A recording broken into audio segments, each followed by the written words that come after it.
Olá, pessoal! Nós vamos iniciar aqui o nosso módulo em saúde do balé clássico. Quero que vocês fiquem atentos às suas aulas e no final deste módulo, antes da avaliação, vocês vão receber o e-book para vocês fazerem uma revisão. Mas durante as aulas eu quero que vocês peguem suas canetinhas, peguem seus cadernos e façam as anotações de aulas. Hoje, a aula, nós vamos falar um pouquinho sobre transtorno alimentar, os transtornos alimentares. Por que é importante a gente falar sobre transtornos alimentares dentro de um curso de balé clássico? Primeiramente, porque os bailarinos é uma classe que desenvolve transtornos alimentares. Nós vamos aqui citar diversos transtornos, nós vamos dar ênfase em dois, que é muito comum dentro do balé clássico. E eu também vou deixar no final dessa aula alguns artigos que relacionam esses transtornos alimentares dentro da nossa classe, né, de balé, tá bom? Então, tem alguns artigos que eu vou deixar para vocês que relacionam e outros também que eu utilizei como pesquisa para desenvolver essa aula aqui junto com vocês, certo? Então, a primeira coisa que a gente precisa falar sobre transtornos alimentares é a definição, né, de transtorno alimentar. Então, os transtornos alimentares são características por perturbações, comportamentos alimentares diferenciados, vamos dizer assim, que pode levar ao emagrecimento extremo ou à obesidade, né? E trazendo riscos à saúde, né? O transtorno alimentar sempre vai trazer algum tipo de risco à saúde, né? E para alguns especialistas, né? Alguns estudos, alguns autores falam muito que os transtornos alimentares estão muito ligados a características culturais. Por exemplo, se encontra muito mais mulheres ocidentais, né, e jovens com transtornos alimentares, e aí a gente já pode ver um padrão, muitas vezes, né, jovens, né, que caracterizaria também uma classe, às vezes, de bailarinos, né, do que em outros países que não se fala tanto disso. Então, realmente está ligado, muitas vezes, a padrões estéticos, a divulgação desses padrões estéticos, né? Então, acaba pesando isso no meio social, tá bom? Então, quando a gente começa a entender o que é um transtorno alimentar, está na hora de a gente falar, né, quais são os tipos de transtorno. Hoje, se falamos em mais de 16 tipos de transtornos alimentares. Os mais conhecidos, até destaquei aqui, é a anorexia e a bulimia. Mas nós temos mais de 16 tipos de transtornos alimentares que vocês vão conhecer aqui, caso vocês não conheçam. A importância é saber reconhecer quando é um transtorno alimentar e quando não é um transtorno alimentar, certo? Vamos começar aqui, então, pela anorexia, que é, sem dúvida, o mais conhecido e também é o que mais acomete bailarinos, justamente pelo padrão estético da dança. Hoje se luta muito contra esse padrão estético do balé, mas ele existe. A gente não pode negar que esse biotipo magro, esguio, alto, né, ele existe dentro da dança, dentro do balé clássico, e ele muitas vezes, por sonhos de meninas quererem se tornar bailarinas, pode realmente trazer complicações, e a anorexia, a bulimia pode sim ser desenvolvida dentro da dança, e você vai ver que existe às vezes um grau atual, um alto grau de relação entre balé clássico e anorexia. Então aqui, primeiramente, quando a gente fala de anorexia, a gente tem que entender que a anorexia, ela é caracterizada quando a pessoa ela fica com menos de 85% do peso ideal dela. Então, não é simplesmente estar magra, é estar muito magra, estar com realmente 85% do peso ideal. Então, o que seria esses 85%? Vamos dizer, supor, uma pessoa que tem um peso ideal de 48 quilos a 62, um padrão mais ou menos da minha faixa de altura, né? Vai considerar esse peso mínimo, 48 quilos. Se ela tiver com menos 15% desse valor mínimo, é considerado uma anorexia. Então, de 48 quilos, se ela tiver com menos de 40 quilos, é grave e a situação já é realmente considerada uma anorexia, certo? Então, geralmente, os anoréxicos têm uma distorção de imagem muito grande, sempre acham que estão com gordura, acúmulo de gordura. Então, assim, a gente tem que cuidar com aquelas pessoas que ficam excessivamente olhando para o espelho e realmente sempre percebendo a quantidade de gordura que tem no corpo, falando que está gordo. Então, a pessoa não está, e a gente tem que ter um alerta. Isso a gente já começa a perceber que às vezes é um padrão no meio dos bailarinos, certo? Realmente, essas pessoas executam uma dieta intensa, geralmente. Então, elas deixam realmente, elas se privam de comer para realmente não acumular gordura, né? Brigam muito com a comida em relação, principalmente se tiver alguma comida gordurosa. né? E um sinal muito intenso, que também isso acaba afetando geralmente esportes e a dança, né? De alto nível, é a menorreia. O que é a menorreia? A menorreia é a falta, né? A ausência da menstruação. Então, assim, se você por 3 ciclos a pessoa não menstruou por 3 ciclos, já caracteriza uma menorreia. E geralmente a anorexia tem uma relação direta com a menorreia, a falta de peso, certo? E a anorexia ela é muito forte entre a população jovem, né? Então, de 15 a 24 anos. E as complicações da anorexia, justamente, pode pela fraqueza, né? Pela falta de vitamina no corpo, a falta de realmente de nutrientes dentro do corpo, pode gerar diversas infecções, pode ter alterações metabólicas, a desnutrição é clara, né? E realmente o desequilíbrio eletrolítico e além da possibilidade de suicídio, quando a pessoa realmente tem uma forte distorção de imagem. Então a gente tem que ter um cuidado muito grande com os transtornos alimentares. Nós, como professores, nós temos que ter um olhar atento para dialogar sobre isso com bailarinos, né? Que às vezes realmente tem esse problema, essa disfunção da sua imagem. Vamos fechar aqui na anorexia e vamos para a bulimia. A bulimia é diferente da anorexia, ele não se priva de comer, né? Ele simplesmente ele come e tenta compensar de alguma forma. Ele tem, geralmente quem é bulêmico, ele também, a gente vai falar sobre compulsão alimentar, ele tem alguns tipos de compulsão alimentar. Mas para caracterizar a bulimia, né, que é o ato às vezes de compensar vomitando, usando diurético, usando remédios para queima de gordura, então diversa, não é somente vomitar a bulimia, né? A pessoa busca compensações para perda de peso. Geralmente a pessoa não perde peso, ela fica buscando essas compensações. Mas para caracterizar isso, a pessoa tem que ter episódios no mínimo 2 vezes por semana. Por exemplo, não é a pessoa usou de vez em quando isso, não, a pessoa tem que estar frequentemente utilizando esse tipo de recurso para tentar compensar suas compulsões alimentares. Também tem uma distorção de imagem, então ela sempre acha que ela está acima do peso, às vezes pode estar, mas às vezes a pessoa não está e ela está enxergando daquela forma, né? Hiperfagia, o que é a hiperfagia? Né? O mais comum é o consumo de doces, né? Hiperfagia é quando a pessoa realmente tem atos compulsivos, busca realmente no alimento a solução, né? Então ela tem aquele momento, né? De busca de prazer, né? E realmente ela busca geralmente os alimentos mais calóricos, e por isso que depois ela tenta fazer uma compensação de alguma forma. Geralmente essas pessoas, como eu falei, não tem uma perda de peso aparente, né? Por isso que é mais difícil, às vezes, para os familiares identificarem, para os professores identificarem, realmente no diálogo que a gente acaba descobrindo, né? Diferente do anorexo, que a gente consegue visualizar, o bulêmico a gente não consegue ter uma visão desse transtorno, tá bom? Então a gente tem que ter realmente no diálogo, na conversa, que a gente consegue descobrir isso dos nossos alunos.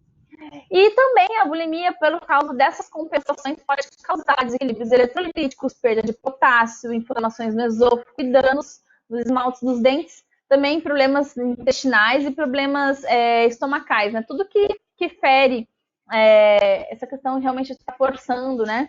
Porque a gente acaba perdendo, né? Muito das bactérias boas no nosso corpo com se usando diurético, não só diurético, né? Tem gente que usa muito laxante, então realmente acaba tendo uma perda de nutrientes muito grande aí também, tá? Fechamos aqui bulimia, vamos falar um pouquinho sobre as compulsões alimentares, né? Compulsão alimentar. Opa, ficou ruim aqui, deixa eu apertar um pouquinho mais. Hoje estou gravando essa aula na chuvona mesmo, gente. Então, vocês devem estar ouvindo a chuva ao fundo, né? Mas vamos aqui, acho que dá para ouvir bem o meu áudio de qualquer forma. Então, as pessoas com transtorno compulsivo, elas têm episódios, não é que ela é compulsiva o tempo todo. Geralmente, essas pessoas são obesas, né? E elas têm lapsos realmente de compulsão com a qual elas não conseguem parar de comer. Elas só param de comer quando elas sentem um certo incômodo mesmo no corpo, realmente sentem um incômodo no estômago, quando realmente elas não aguentam mais. Isso que se chama compulsão alimentar. E para ser considerado uma compulsão alimentar, não é tipo assim, nossa, hoje me deu uma compulsão alimentar, fiquei com vontade de comer tudo, você comeu tudo pela frente. Não é isso. A compulsão alimentar, para ser considerada um transtorno, ela tem que acontecer no mínimo 2 vezes por semana, para ser caracterizada, né? E por no mínimo 3 meses. Tem que ser episódios recorrentes, não é uma coisa que aconteceu de vez em quando, aconteceu, teve uma crise, por exemplo, de ansiedade, comeu bastante, agora você é um compulsivo alimentar porque você comeu uma vez, certo? Não é isso. Gente, tá chovendo muito e eu aqui gravando aula, gente. Curitiba é maravilhosa com essas questões. Continuando aqui, episódios repetidos, né? Então, geralmente, para ser considerado compulsão alimentar, episódios repetidos, tá? Então, durante a ocorrência desses episódios, deve estar presente no mínimo 3 dos indicadores aqui descritos. Estão lendo aqui comigo? Ó. Comer muito mais rápido que o normal, comer até sentir-se desconfortável fisicamente, ingerir grande quantidade de comida mesmo estando sem fome, comer sozinho por sentir-se envergonhado da quantidade de comida ingerida, sentir-se culpado, deprimido após o episódio. Então, esse sentimento de, realmente de compulsão pode, às vezes, levar a novos episódios. Então, a gente tem que tomar cuidado quando a pessoa desencadeia a primeira vez. Então, para ser considerado um episódio, uma crise de compulsão, tem que estar caracterizado no mínimo em 3 itens desse. Não é só um, eu comi muito rápido hoje, ou eu comi demais hoje. Entendeu? Tem que estar ligado a esses pontos para ser considerado uma compulsão alimentar. Espero ter ajudado aí a entender a compulsão alimentar. Vamos falar um pouquinho sobre obesidade. Como falei, geralmente quem tem obesidade tem compulsão alimentar, tá? A obesidade, a gente sabe hoje em dia que obesidade, as pessoas que têm às vezes um peso maior, nem sempre é porque ela é compulsiva, não é porque ela, todo obeso é compulsivo alimentar, não. Geralmente todo compulsivo alimentar é obeso, mas nem todo obeso é compulsivo alimentar, entenderam? Às vezes a obesidade está ligada a fatores genéticos, culturais, comportamentais, de N coisas, biotipo, né? Então, assim, pode ser que a pessoa seja obesa por outros fatores. Também pode ser doenças endócrinas, né? Que a gente já vem falando aí, né? Sobre hipotireoidismo, né? Sobre desequilíbrios hormonais. Então, pode ser diversas dessas coisas, tá? Mas, geralmente, essas doenças endócrinas, elas representam somente 2% do público do perfil do obeso, né? Das pessoas obesas, somente 2% delas é por causa de doenças endócrinas. A gente escuta muitas pessoas colocarem culpa. É porque eu tenho tireoidismo, por isso que eu sou obesa. E às vezes não é. Às vezes também é um hipotireoidismo controlado. Eu tive hipotireoidismo durante a gravidez, desenvolvi aquele hipotireoidismo durante a gravidez, por exemplo. Né? E eu sofri consequências no pós-gravidez, né? Mas depois também acabei ficando meio que no sobrepeso por relaxo mesmo, né? O hipotireoidismo eu controlei depois disso e realmente depois foi mais falta de cuidados mesmo. Mas a maior parte dos obesos está relacionado diretamente à parte emocional, né? Então, assim, realmente hoje em dia, principalmente na sociedade que a gente vive, muita cobrança, muitas pessoas, né, cada vez mais malvadas, criticam o outro e não sei o que, colocam os outros numa situação difícil, né? E acaba realmente gerando, às vezes, a ansiedade, geralmente é um fator emocional que pesa muito, às vezes, para a obesidade, né?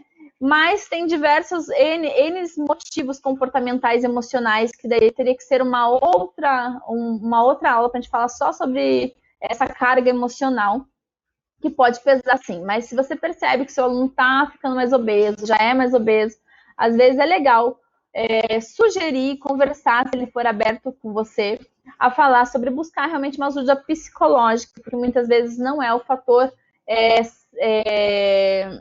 fator endócrino, que nem a gente muitas vezes se coloca a culpa, né? E também tem que ver se às vezes o obeso tá... a pessoa é obesa, mas ela tá com a saúde em dia, né? Então, assim, pode ser que realmente seja só um fator genético dela, um fator, né? Então tem que ser respeitado isso também. Hoje a gente fala muito sobre isso também, sobre balé clássico para todos, né? Então a gente tem que ter um pouquinho menos de julgamento com tudo isso. O que a gente tem que se preocupar mais com as pessoas é a saúde mesmo, tá? Então, aqui a gente vai falar agora um pouquinho sobre a ruminação, né? Ruminação já foi visto isso em crianças, adolescentes e até pessoas de 20, 30 anos. Ruminação é o ato de regurgitar, né? Voltar o alimento do estômago e mastigar novamente. Né? Então, o risco, né, disso, além da saúde mental, né, desse processo, né, trazer consequências ao organismo mesmo, porque você traz bactérias novamente à boca, né, a ida constante, os ácidos estomacais da boca, então realmente acaba afetando toda a parte de garganta, dentes, né, então as cavidades bucais, a cavidade bucal, né, então provocando aí úlceras, né, no esôfago, e mau hálito também, cáries, então várias doenças podem ser cometidas por esse ato de ruminar. É muito difícil perceber isso nas pessoas, né, porque as pessoas disfarçam, né, com tosses, né, com outras táticas, né, geralmente a pessoa que faz isso, ela não demonstra, né, ela não diz, eu sou um ruminador, né, é muito difícil a pessoa admitir isso, né. Chamada pica, né? São pessoas que ingerem substâncias que não são comestíveis, né? Papel, pedra, casca, cigarro, qualquer coisa que não seja comestível, tem gente que pratica isso, acaba comendo coisas que não são comestíveis, esse tipo de transtorno, tá? Mulheres grávidas, por incrível que pareça, têm uma propensão durante a gravidez a sentir essa vontade, às vezes, de comer alguma outra coisa e realmente desenvolver esse transtorno, tá? Deixando aqui, vamos para a ortorexia. Opa, deixa eu abrir aqui para vocês. A ortorexia, né, é uma obsessão, na verdade, por alimentos saudáveis. Hoje em dia, na verdade, esse transtorno alimentar está crescendo muito. Né? Então, assim, tem um certo. Não se torna um transtorno alimentar você gostar de alimentos saudáveis ou puros naturais. Isso só se torna um transtorno quando realmente isso afeta a sua vida social, afeta a sua ao seu cotidiano mesmo, né? Quando você começa a evitar, quando você começa a ver problema em qualquer coisa que não seja pura ou natural, ou seja um alimento saudável, quando você começa a criar uma repulsa muito grande por qualquer outro alimento. Aí sim a gente está vendo um quadro de ortorexia. Se não, ser saudável é bom, gostar de coisas naturais é bom, mas tudo que é em excesso, né, é um problema. Né? Então a gente tem que tomar esse cuidado. E a ortorexia cresce também entre o alto nível, né? Às vezes essa busca por ser saudável, né? Vigorexia, né? Que na verdade está mais ligada não é tanto um transtorno alimentar, mas está ligado a um transtorno alimentar também, que é uma patologia obsessiva, na verdade, obsessiva compulsiva, né? São pessoas que têm uma compulsão por músculos, por exercícios constantes, né? Ou a beleza estética, né? E suplementação, daí a vigorexia alimentar, né, está ligada à necessidade, né, uma necessidade absurda de substâncias anabolizantes e substâncias que possam melhorar o seu desempenho muscular ou melhorar o seu aspecto físico, né. E realmente também ela está ligada a um transtorno de imagem, né? A pessoa se vê que ela necessita daquele anabolizante, necessita daquela substância química para ela ter um corpo mais adequado. A diabulimia é uma mistura de diabetes com bulimia. Por quê? Quem é diabético, né, ela tem uma ausência, uma falha na ação da insulina, certo? E geralmente, quem tem diabetes, né, e ela não toma essa insulina, uma das coisas que acontece é o emagrecimento. Então, o que acontece? Às vezes o diabético que tem esse transtorno, ele deixa de tomar a insulina para poder emagrecer. E isso, gente, eu não preciso nem dizer, é todo o perigo que é a diabetes. Então, imagina a pessoa não tomar a insulina, não tomar o seu medicamento, certo? Então, eu deixei mais ou menos descritinho aqui um textinho que fala um pouquinho sobre a diabetes. Vocês podem dar uma pesquisada também, se vocês não conhecem bem os quadros de diabetes. Existe hoje diversos tipos de diabetes, né? Existem diversos, né? Existe tipo 1, tipo 2, tipo 3, tipo 4, e isso mostra também o quadro, se é severo ou não da diabetes. E realmente a diabulimia pode realmente prejudicar muito o quadro, pode agravar, né, as consequências da diabetes para a pessoa se ela realmente não toma insulina, tá? Então, porque ela quer causar aquele desbalanço das taxas de açúcar no sangue para conseguir um emagrecimento mais rápido e acaba realmente falhando em tomar o remédio. Não é o remédio, né? Que é a própria insulina. A já foi? Opa, abri errado. A druncorexia, né? Esse aqui, para mim, até quando estava pesquisando os artigos, foi uma novidade. Esse aqui é um nome novo, na verdade, também. É um transtorno novo, uma definição nova, a druncorexia. Seria o hábito de substituir a comida por bebidas alcoólicas, né? Para inibir o apetite, né? Então, assim, os alcoólicos aí, né? Não significa que você tomar muito álcool, significa que você é um drúncuro, talvez seria a definição, não sei, tá? Acho que a definição de druncorexia seria drúncuro, né? Não significa isso, significa que se você substituir, né, começar a substituir, né, tiver um alto consumo de bebida alcoólica, substituindo a alimentação, porque a bebida alcoólica, ela tira realmente a vontade de comer, né, então, assim, as doses, principalmente os destilados, né, ele acaba realmente inibindo a fome, né, como o cigarro e outras dependências, né, acabam inibindo a fome. E a pessoa acaba procurando esse tipo de artifício para conseguir emagrecimento. E por um estudo, na Austrália, eles estão tendo um alto problema de druncorexia nas mulheres jovens, né, na Austrália. Muita mulher realmente buscando a bebida para ter um corpo mais saudável, para substituir. Então, qual mais ou menos a média para se considerar um drúncuro, talvez, não sei, eu estou falando drúncuro, mas talvez não seja essa definição, depois é legal pesquisar sobre isso. De 5, 6 doses diárias de bebida para substituir realmente a alimentação, substituindo a alimentação. Não é que você come e bebe, né, e é um churrasco do seu final de semana, não, isso tem que ser mais constante para ser considerado um transtorno, tá? E os perigos eu nem falo, né? Se você deixa de comer, se você não tem nutrientes, né? E ainda mais com o álcool no sangue, né?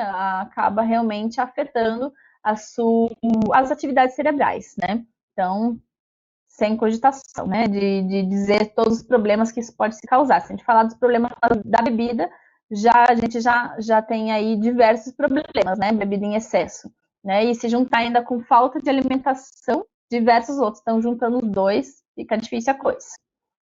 Anorexia é uma pessoa que também é um transtorno de imagem, a pessoa tem um transtorno de imagem, mas é o contrário aqui, né? A pessoa, ela é obesa, mas ela não se vê obesa, ela não se vê acima do peso, ela não vê os riscos da saúde dela. Então, não é uma questão que nem a gente falou, sobre obesidade, ser saudável e tudo mais.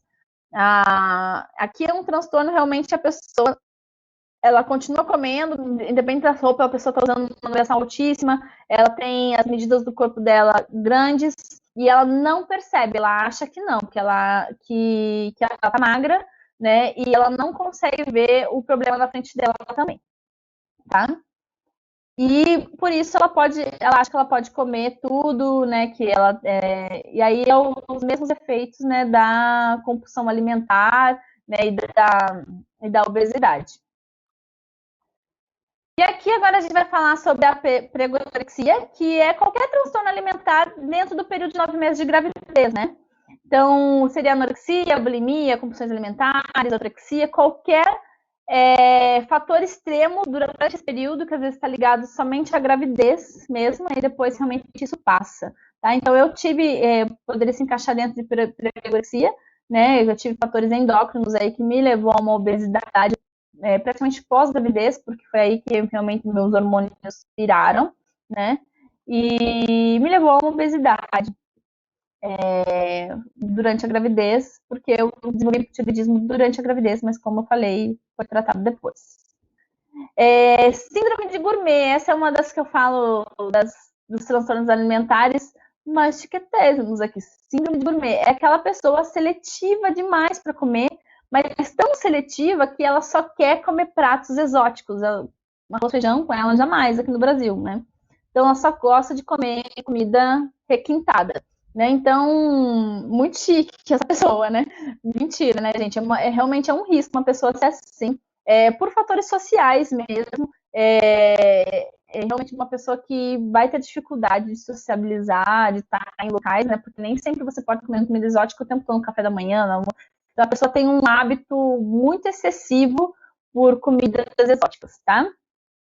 E ela deixa realmente de realizar outras atividades por se não tiver a alimentação que ela considera adequada a ela, tá? Transtorno alimentar noturno, as pessoas que têm o hábito de comer dormindo, vamos dizer assim, né? Elas negam esses fatores, né? A pessoa geralmente ela não reconhece, ela não sabe que ela estava se alimentando durante a madrugada, né? E não é o fato de você acordar com fome e lá comer na geladeira. Transtorno alimentar noturno não é isso. Transtorno alimentar noturno é você comer e não saber que você comeu durante a noite, tá? Certo? E a TAR, né? A TARI, né? Sigla para transtorno alimentar restritivo e evitativo. É um quadro muito comum em crianças, né? Onde a criança realmente evita tipos de alimento, né? Texturas, ou cor, ou odor, a pessoa não consegue, ela se torna seletiva, né? A minha filha até, uma coisa que eu tenho pesquisado com ela, se ela tem esse transtorno ou não. Porque a Heloísa não gosta de comer nada com leite. Ela assim, come o que não tem gosto de leite, sabe? Tipo bolo, as coisas que contém leite, ela come, né? Mas iogurte, danoninho, todas essas coisas que as crianças comem achocolatado, assim, ela não come nada dessas coisas. Então, assim, eu não sei se é uma preferência somente ou se realmente se encaixaria dentro de um transtorno. Isso, mas só para vocês identificarem o que é. Eu já vi crianças também que não comia nada da cor amarela, né? Então, assim, realmente são características muito próprias. Às vezes, textura também, às vezes, um tipo de textura que a criança não gosta. Então, às vezes, é muito comum e realmente precisa de uma ajuda, um acompanhamento aí, porque às vezes, né, tá evitando alimentos essenciais, né? Falando de todos esses transtornos, vocês viram que, gente, não é. Muitas vezes, por transtorno alimentar, a gente conhece só anorexia e bulimia. Então, olha quantos outros transtornos existem, né? Mas se a gente for olhar, né, aqui para a dança, pega mais anorexia, bulimia, até a compulsão alimentar, né, a ortorexia, né, que vou abrir de novo aqui para quem não lembra, é a obsessão por problemas saudáveis. A ortorexia também pode ser desenvolvida no meio da dança, tá? E o que eu poderia falar sobre a dança? Nosso cuidado principal, nós como professoras, deixa eu ver para vocês aqui, os bailarinos são considerados, sim, um grupo de risco para transtornos alimentares, principalmente, como eu falei, anorexia nervosa e a bulimia. Por esse motivo, gente, a gente tem que estar muito atento para identificar e ajudar esse aluno no processo de cura quanto antes, né? Porque é um processo de cura, é uma doença que a gente tem que entender que a criança, o adolescente, o adulto precisa de ajuda, né? Ajuda psicológica, ajuda de um nutricionista, de um nutrólogo, né? Que realmente ajude ele a ver esse problema, porque realmente pode trazer problemas para a saúde dele. Eu vou deixar nessa aula alguns artigos de leitura, como eu falei, que relacionam e falam sobre esses problemas em diversos lugares, sobre bailarinos realmente com anorexia, com bulimia, né, e como identificar tudo isso, como é lidado isso no meio da dança, tá bom? Gente, nós encerramos a nossa aula por aqui. No final deste módulo, eu vou trazer alguns especialistas e vou realmente tentar trazer também um nosso bate-papo ao vivo. Vai ter, sim, com um nutricionista para falar um pouquinho sobre transtornos alimentares, tá bom? Grande beijo e até a próxima.